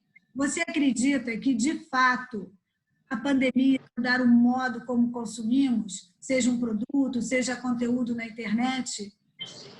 Mais um pedacinho. Olha, no seu ponto de vista, quais mudanças serão necessárias para que o mercado de moda, o comportamento adeque às novas demandas dos consumidores? Sem dúvida, vão ter mudanças, mas, como eu falei, o momento agora é catalisador. Então, são coisas que já estavam para acontecer. O mundo é muito grande, o Brasil é muito grande. Então, eu passei nesse início da quarentena por aquele momento de pensar, nossa, vamos todos sair muito mais evoluídos e com muitas mudanças e tal. Só que, na realidade, a gente tem visto, acompanhando a abertura gradativa de países que estão na nossa frente, de que muitas vezes a gente fica surpreso com o comportamento de compra, que voltando e até mais forte do que antes. Então, as pessoas elas têm níveis de evoluções diferentes. Então, realmente não dá para acreditar que vai ter uma mega mudança em massa e que todos nós vamos sair transformados. Não, porque tem gente que que a gente vê na prática, tratando até o próprio problema do coronavírus com intensidades diferentes. Então, tem gente que vê a gravidade muito séria, tem gente que acha que é uma gripezinha e por aí vai. Então, eu acredito muito na mudança de pessoas que já estavam abertas para esse conceito. Já falei até em outras lives que é como se a pessoa tivesse uma super invenção aplicada na data errada. Meu amigo tem um amigão que eu fiz uma live com ele, Carvalhal, que é especialista em sustentabilidade, que ele escreveu um livro chamado Moda com Propósito em 2017. E na minha live eu perguntei, amigo, se você reescrevesse esse livro hoje, você mudaria alguma coisa? Ele nem uma vírgula. Porque aquele conceito já estava muito bem definido, só que as pessoas não estavam prontas para consumir. E agora, essa grande mudança que eu vejo das pessoas estarem com mais clareza, as pessoas têm mais senso crítico, as pessoas conseguem entender e desmembrar o que significa aquela fala, aquela marca, aquela foto, porque elas têm acesso à informação. E informação, a educação é uma grande ferramenta de mudança e a gente foi muito enrolado por muito tempo pela publicidade, se você for ver o histórico da publicidade. E hoje em dia o consumidor ele é muito estudioso, ele é treinado, ele sabe o que ele está consumindo. Desde produtos de beleza, o que é parabeno, o que é sulfato, vegano, não é, testar, até os valores da marca. Ele procura saber como é que o produto foi produzido, a cadeia de produção. Então, são novos fatores que vão influenciar no consumo no futuro e que estão cada vez mais aflorados. Eu acho que é isso. Tipo, por muito tempo se falou sozinho, tanto as marcas, quanto as celebridades, quanto as pessoas de TV, etc., os comunicadores. E hoje em dia existe uma comunidade que devolve. E tem muita gente que não percebeu que existe essa comunidade que devolve. E ela é muito poderosa e ela, enfim, manda. Então, se você não tiver essa troca honesta de verdade, é bem perigoso, porque é aquilo que eu falei da empatia. Não adianta você dizer que você é empático se o seu botão de empatia está desligado. Você fica falando sozinho e não existe falar sozinho no mundo de hoje. Não adianta você ter essa quase uma inocência de achar que você vai abrir essa câmera e blá, blá, blá, e só você vai ter direito de fala. Então, eu acho que é um pouco por aí. Tá ótimo. Débora, você quer fazer alguma pergunta? Eu não sei. Eu tinha uma pergunta para a Gisela. Eu não sei se você chegou a terminar, Gisela, de fazer a sua exposição sobre a proteção das marcas. Eu fiquei pensando aqui enquanto você estava falando. Eu vou finalizar assim, bem rapidinho, para também do tempo, a questão de como a gente iniciou esse processo do Garota Estúpida, né? Foi em 2016, quando a gente, na parte de gestão, né, das marcas, a gente identificou o primeiro pedido de registro desse terceiro e a gente começou na apresentação da oposição, né? E, consequentemente, quando foi no ano de 2018, a gente identificou o uso, né? Não foi só o pedido de registro. Porque muitas vezes uma marca ela tem o pedido, mas não tem o uso. Nesse caso, teve o pedido e o uso, né? E a gente notificou, como o Gustavo disse, não surtiu efeito, a outra parte não alegou que eram em classes distintas, mas existe a colidência cruzada, né? De hoje em dia, você no mundo da moda, você entra numa loja, você tem uma roupa, um perfume, um cosmético, um sapato, uma bolsa, uma carteira. Aí a gente já mais a quarta que é do comércio daquilo. Então, ela tem a colidência cruzada. Supostamente, o cosmético não tem nada a ver com a roupa. Não tinha. Hoje tem. Hoje é tudo muito bem associado, né? Então, uma das bases foi disso e também tem a parte do comércio, né? Que tem também os registros de Camila. A gente entrou com ação, né? Foi um litisconsórcio passivo, que foi a titular das marcas, que ela também era sócia da comerciante dos produtos, que é outra empresa, e tem a fabricante, né? E como o Gustavo falou antes, a gente pediu uso indevido da marca. A gente não pediu na federal, porque a gente não envolveu o INPI, a gente pediu a abstenção de uso, que cabe para a esfera estadual. A gente pediu danos morais, materiais, o uso indevido da imagem de Camila também, e a gente conseguiu a liminar, e foi retirado todos os produtos, e foram mais de 10 mil produtos que a gente conseguiu recolher, e a gente já está agora lutando para a fase de destruição, porque no judiciário tudo é uma luta, né? Então, a gente está aqui. Atualmente, a gente está nessa fase de conseguir destruir tudo. Eu fiz um resumo maior para a gente poder passar para as perguntas para a Camila. Só fazer um comentário, que tem um aspecto nisso que a Gisela falou agora que é interessante e muito rapidamente eu vou colocar, que é o seguinte: esse processo, ele, como ela falou, era um litisconsorte passivo, né, entre 3 pessoas, uma pessoa física que registrou as marcas, uma empresa de e-commerce que fazia toda a comercialização desses produtos e uma indústria. Na altura atual do processo, a pessoa física já assumiu, a empresa que era dela também de e-commerce já desapareceu, ou seja, não tinha uma estrutura física. E quem vai acabar respondendo, porque não se acautelou no momento de contratação, é a indústria. A indústria que está lá com o CNPJ em todos os produtos, colocando seu nome, né, que era uma terceirizada. Então, fica a dica, né, para que, enfim, aqui nós temos colegas advogados e talvez alguém do setor industrial, que é muito importante você, quando for tratar de industrialização por encomenda para terceiros, ter certeza que aquele terceiro é titular daquela marca que você vai estar associando com o seu CNPJ, com a sua sociedade, com a sua empresa, né? Isso é um fator que nem muito, assim, até contratualmente disseram que tinha, enfim, um contrato que previa responsabilidade, mas isso só vale entre as partes. Então é importante você fazer o trabalho de buscar no mercado ou no INPI se aquela empresa que está de fato lhe contratando detém os direitos sobre aquela imagem daquela pessoa, aquela marca, enfim. Isso é uma questão importante. Eu tenho uma pergunta para a Gisela, até minha, não veio aqui da plateia, não. Estava falando sobre a questão das marcas da Camila. E aí me ocorreu te perguntar, e aí você falou especialmente sobre a verificação de colidência semanalmente. Como advogado de TI, eu também faço isso. Vocês fazem muitas oposições, você sente que fazer oposições, você também está dando ao mercado, talvez, digamos assim, um anúncio. Olha que a Camila protege as marcas dela. A gente está vigiando. Ela tem os protetores, advogados, uma assessoria jurídica eficiente, forte, e isso passa um certo recado para o mercado não sair se aventurando, pegar a marca aqui, pegar a marca ali. Você acha que pode ser por aí também? Pode. E, assim, para o terceiro que está fazendo o pedido de registro e, consequentemente, usando, quando a gente faz a oposição, é um primeiro aviso, né? Eu acho que o que surte mais efeito é a notificação extrajudicial, porque é uma ameaça direta ao uso, né?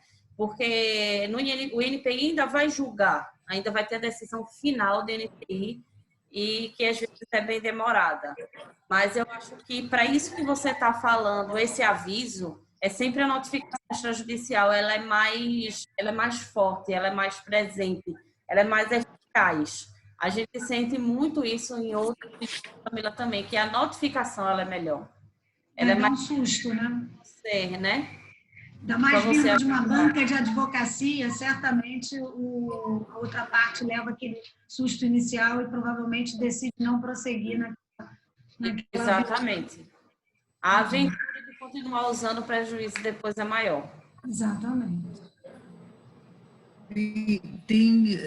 Só queria registrar também que a gente falou até de onde a gente se conheceu, Gisela, a Denise Ribeiro, que é presidente da Comissão de Direito da Moda lá de Maceió, de Alagoas, então ela está aqui online com a gente, agradecer a presença dela e de várias outras pessoas que está tão pequenininho que não dá nem para ver o sobrenome, mas enfim. Mas tem uma pergunta, eu acho que aí a última pergunta é a pergunta para o Gustavo. O que vocês fizeram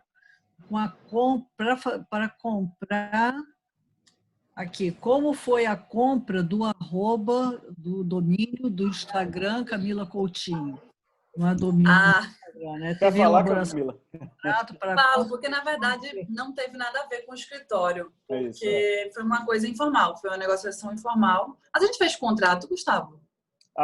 Não, na verdade é o seguinte, a gente recebeu a demanda, fez uma tentativa de abordagem né? Mas isso não surtiu efeito. Depois você entrou no circuito diretamente e aí conseguiu fazer isso de uma maneira mais informal, enfim. Teve que ser informal, até porque... Alguém registrou? Não, era um homônima. Era de boa fé. O interessante desse caso é que era de boa fé. Não era maldade. Era o nome dela. Era Camila Coutinho também. Tá. E assim, o Instagram, corretíssimo. Ele não se envolve nessa questão. Ele não incentiva a comercialização de perfis, porque senão, enfim... Obviamente, ele não se mete em nada disso. A única coisa que o Instagram pode fazer é, se um arroba está definitivamente inativo, comprovadamente inativo e com pouquíssimos seguidores, ele consegue remanejar isso, dependendo do que você seja. Porque, obviamente, o Instagram tem um atendimento para criadores de conteúdo que tem um número maior de audiência, que tem projetos grandes na plataforma. Então, eles têm esse suporte lá. Mas eles não se metem nessa questão dos nomes. E eu, dado um momento, quando eu comecei a separar as duas marcas, que a marca Camila Coutinho foi ganhando relevância, eu vi que aquilo seria um move muito positivo para mim. E eu tomei a atitude de entrar em contato com a pessoa e negociar de uma maneira informal a venda desse perfil. E aí a gente conseguiu negociar e chegar num acordo bom para os dois lados. E fechamos o negócio, foi um negócio como qualquer outro. E aí transferimos o arroba. E foi uma das melhores compras da minha vida. Que bom. A melhor, porque eu não imaginava naquele momento, eu tinha uma noção, mas eu não imaginava o quanto isso ia ser forte. E o quanto a minha marca Camila Coutinho ia crescer.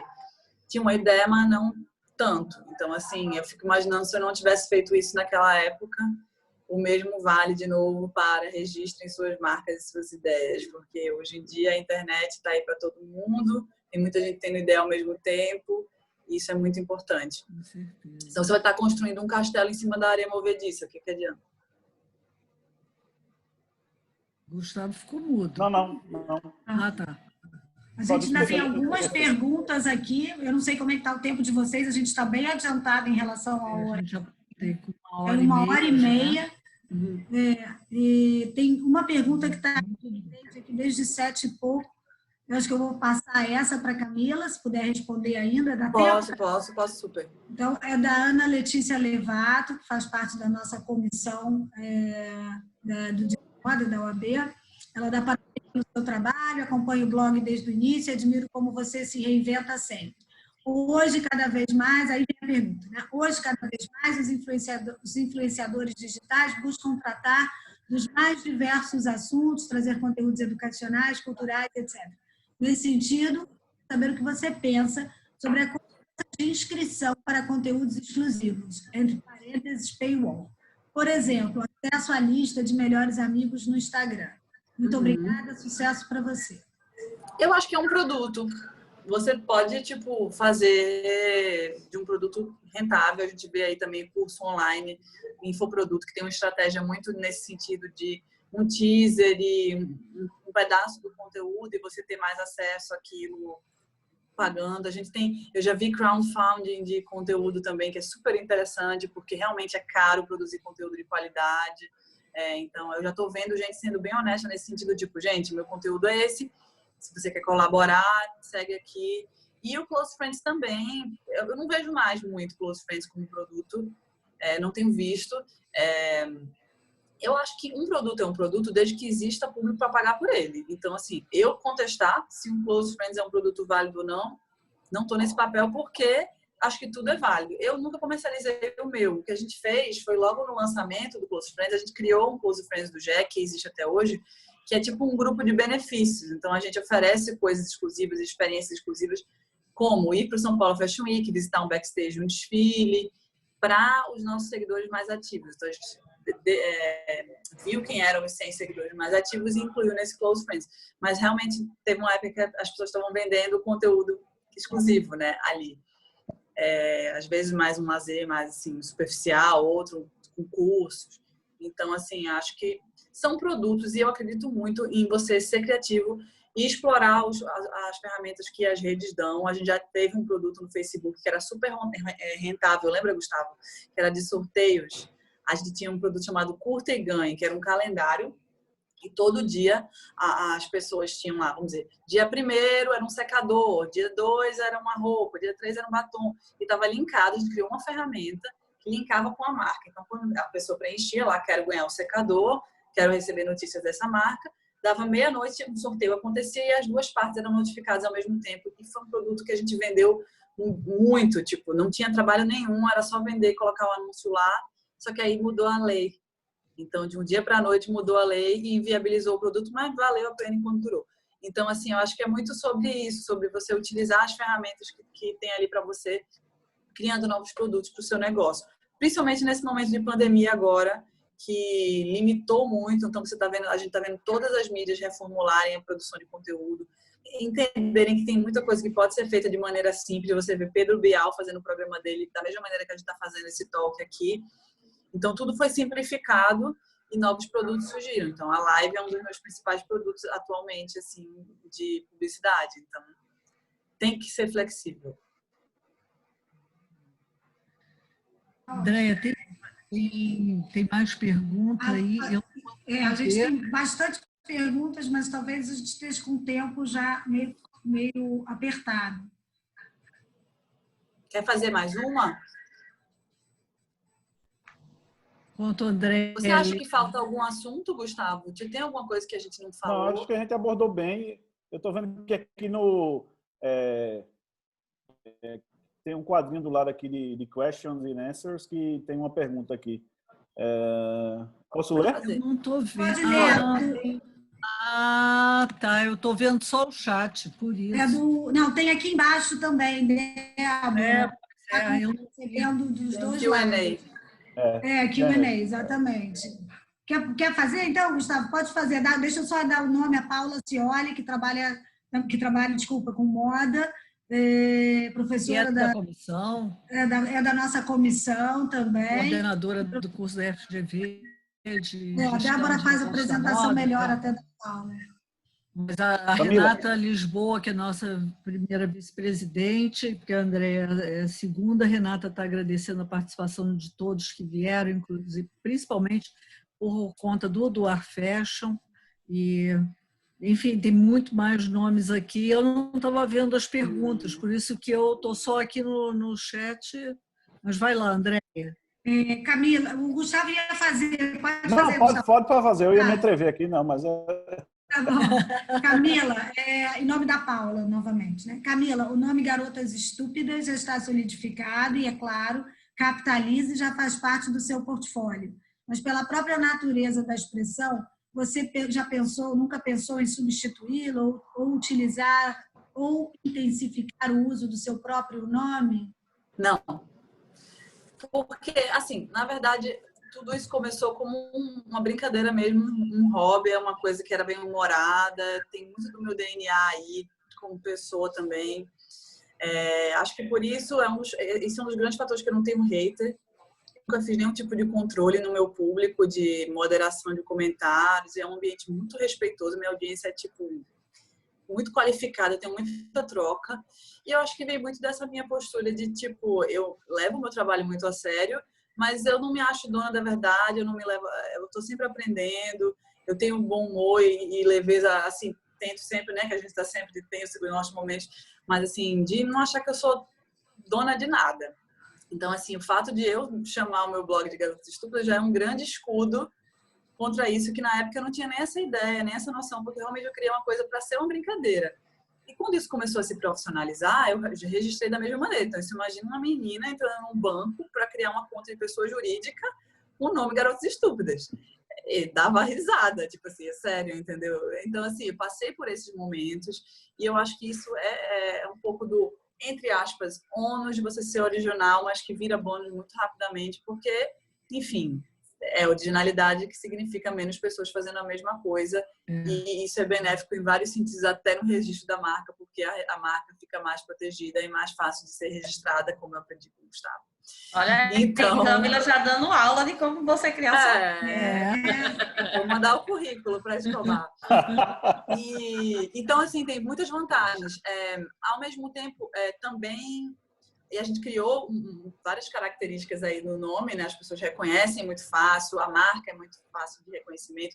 Esse ano eu tomei uma decisão super importante, que foi de mudar a nossa logo. Antes era uma bonequinha, agora é GE, porque a gente já usava muito na linguagem GE, então mudamos a marca, o nome continua Garotas Estúpidas, mas a gente usa muito GE, porque a gente percebeu que o nosso público é meio Harry Potter, ele vai crescendo com a gente, então o nosso público é mais adulto. Então a gente fez uma mudança de conteúdo que resultou também numa mudança da marca, e por aí vai. Então, assim, eu nunca pensei em mudar, não. Acho que a maior ponto forte de um influenciador hoje em dia, nesse mercado que não tem barreira de entrada, é a originalidade. Então, acho que tudo é válido, sabe? Respeitando o outro, tudo é válido. Tem ainda mais uma, dá para fazer? Dá. Última, então, da Fernanda Ferreira. Ela faz uma pergunta interessante até. A agência de comunicação e a banca jurídica, no caso, não sei, inclusive, Gustavo, se você prefere responder, ou Camila, responder, trabalham juntos também ou não há interação? E aí eu só quero aproveitar para fazer um comentário, que isso foi uma coisa que eu sempre pensei, assim, até no dia a dia, lança, cria, marca, né, de tomar cuidado antes de fazer, de conversar com o jurídico. Não adianta você criar, fazer todo o investimento naquela marca, lançar a marca no mercado, depois, mais à frente, recebe uma notificação de que você não pode usar aquela marca, ou o seu advogado lá na frente, seu jurídico, vai te dizer já existe alguma coisa similar no mercado, enfim. Então, acho que essa pergunta resume exatamente esse cenário. Como é que vocês trabalham? É isso que eu acho que ela... Deixa eu só ver se eu entendi. É como é a nossa troca com relação ao registro das marcas, é isso? A agência de comunicação, acho que acredito que seja vocês, né? Você, Camila Coutinho, e a banca jurídica, no caso, o escritório Escobar. Acho que aí o famoso seria, WhatsApp. Um terceiro, uma banca de marketing, né? Uma agência de marketing. Ou agência de marketing, boa, Débora, acho que talvez seja mais isso. Agência de marketing que cria marcas para você, que faz seus lançamentos. É você mesmo, não, né? Somos nós mesmos. Eu tenho tudo isso em house e a grande ferramenta que a gente tem é confiança. Aqui embaixo, nesse moço, no WhatsApp todo o tempo, ele no fuso dele, eu no meu, às vezes diferente. Ele está em cima. Então, está em cima, não sei. E a gente troca muito. É assim, tipo, e de fato é isso que você falou, óbvio, existe essa preocupação, por isso que existe essa coisa do registro. Não dá para construir uma coisa em cima de uma incerteza. Tipo assim, eu fico muito abismada quando eu vejo colegas meus, ou enfim, fazendo isso. Eu fico assim, não estou acreditando que você está fazendo esse erro amador. Pelo amor de Deus, vai registrar essa marca. Então, isso, André, assim, só complementando. Só complementando o que a Camila está dizendo, isso é o tempo todo, tá? Essa rotina, seja no grupo no WhatsApp, que, enfim, a gente troca com uma própria equipe, né, e vai conversando, mas seja em momentos de insights ou de coisas, né, que acontecem na dinâmica da vida dela mesma ou dos negócios, né, é o tempo todo. Então, assim, antes de botar, ela tem, eu acho que Camila ela tem, nesse aspecto, o que ensinar a esse segmento de maneira, não somente do negócio em si, mas como de se proteger, né, de maneira adequada em relação à sua propriedade intelectual. Ela é um case de sucesso nesse aspecto pela conscientização e pela percepção de que antes de se lançar qualquer coisa, né, de se experimentar, a proteção é fundamental desde o princípio e tem sido, né, um case de sucesso em virtude disso. Ela falou agora de negócio difuso, eu não falei ainda, mas é porque eu estou aqui em Lisboa, aqui são 00:43. Mas ela manda você ir dormir. Mas eu tenho que me adequar ao fuso do Brasil, né? Ele não dorme então, nessa hora, não. Ele manda mensagem às horas da noite. Ou então ela manda mensagem aqui e eu respondo quando é 4 horas da manhã aí, que já são 8 aqui. Enfim, essa interação é contínua, né? Independente do fuso. Eu estou aqui agora de castigo, né? Não posso voltar para o Brasil, então estou aqui com a família. Mas só complementando o que a Andrea perguntou, o sonho de qualquer advogado que trabalha com TI é essa troca prévia, né? Um exemplo, Camila, ela pensa na marca, ela elabora a marca, ela manda, a gente faz o que eu acho o mais importante para qualquer marca, pesquisa de viabilidade. A gente vai verificar se aquela marca é possível, a gente vai verificar se tem alguma similar ou idêntica, fonética, visual, para depois, se tiver tudo certinho, tudo ok, não tiver nenhum impedimento, aí a gente vem fazer o pedido de registro. Eu acho que era mais ou menos também. pensando, né? Às vezes, a Essa marca interação do caminho. até às vezes a marca está disponível, mas ela não é forte. É. E aí a gente prefere pensar um pouquinho mais, entendeu? É outro aspecto. Mas eu registro até nome de quadro. Tive uma ideia de um quadro, a gente registra. Tipo, um quadro de entrevista, assim.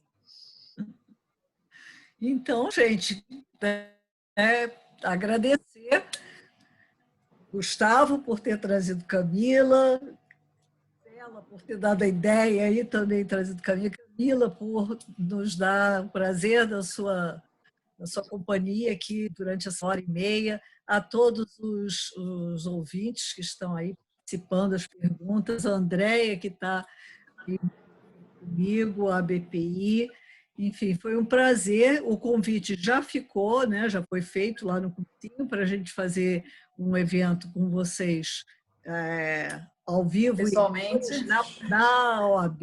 Então, assim que possível. Esse ano o nosso evento vai ser online. Então, a gente vai ter o 5º Seminário Internacional de Direito da Moda online. E nos dias 9, 10 e 11, a gente já está até, se vocês me derem um minuto, eu tenho um share screen aqui, não tem? Share screen? Tem. Eu vou mostrar para vocês. Mas, Débora, a minha viagem para o Rio desse ano, para a gente, não vai acontecer. Não vai, né? Não, mas esse ano não tem mesmo. Não sei onde é que está o meu share screen aqui. Estava aqui. Ah, que está aqui, que vocês estão na frente dele. Deixa eu fazer o share screen, porque nós tivemos autorização, e é muito legal, Camila, do Cândido Portinari, da Maria de Portinari, que é nora dele, e do Cobra e do Adir Sodré, que do Mato Grosso, um artista do Mato Grosso. E cadê o meu share screen, gente? Aqui, ok, aqui. Então, aí nós vamos ter o evento, dá para vocês verem? Ainda não chegou. Agora sim, apareceu. Então, é um save the date aí. Esse é do Adir Sodré, corte de uma obra Guerra e Paz, do Cândido Portinari, e também do Eduardo Cobra. Então, a gente já está chegando assim em grande estilo, pelo menos eu acho. Tá lindo, né? tá lindo. Agora, como é que eu faço o stop sharing aqui? Eu não sei, viu? Eu não entendo nada dessas Preciso coisas. aprender mais com o stop sharing, que eu não estou, para eu poder aparecer. Voltou. Já voltou. Ok, pronto. Então, já, não sei, a gente ainda não começou o line-up, mas já tem alguns artistas famosos, Ronaldo Fraga, Maria Dina, enfim, tem alguns artistas, o próprio Cobra também vai dar falar sobre moda, direito, moda e arte. E é isso, espero que eu vou ser mais breve do que a gente... Sim. Né, que não espere até o final, até o próximo ano, e sim nesse ano ainda, se Deus quiser. Sim. Muito Não, obrigada. Joia, também quero agradecer o espaço, o convite, sempre bom falar para novos públicos sobre novos assuntos. Fico feliz de poder colocar a luz nesse assunto tão importante, porque um mercado educado e um mercado organizado é sempre melhor para todo mundo, então é um prazer dividir informação. E se tiverem qualquer dúvida, quem estiver assistindo aí, pode mandar para o Gustavo, que depois a gente responde, né, Gustavo? No Instagram. Que ótimo. Tá ótimo. Muito obrigada. Eu quero agradecer a todos. Obrigada. Gustavo, Gisela, Camila. Acho que foi excelente. A gente conseguiu, inclusive, levar as perguntas conosco e tiramos várias dúvidas, não só as jurídicas, mas do seu dia a dia, Camila, de trabalho, que eu tenho certeza que deve suscitar curiosidade, né, em todo mundo que te segue, enfim. Acho que foi excelente. Muito obrigada a todos vocês e até a próxima, né? Obrigado. Eu quero agradecer a vocês. O próximo Web Talk vai ser com a Yamê Reis, que, assim... Conheço muito. Pois é, vai ser com o IAB e vai ser sobre sustentabilidade na moda. Renata Lisboa, que junto com a Andréia vão estar moderando esse painel. Depois nós temos a Paula Scioli, e ainda é uma surpresa quem vem aí com a Paula Scioli. A gente já tem algumas ideias, mas ainda não foi fechado. Então, assim, daqui a 15 dias, na realidade é numa quarta-feira. O seu é que saiu do programa aqui, mas vai ser na quarta-feira, daqui a 15 dias. Então, obrigada a todos de novo. Um beijo. Amei. Beijo, se cuidem. Obrigada, gente. Obrigada a BPI também. Tchau, obrigada Tchau a a todos. todos.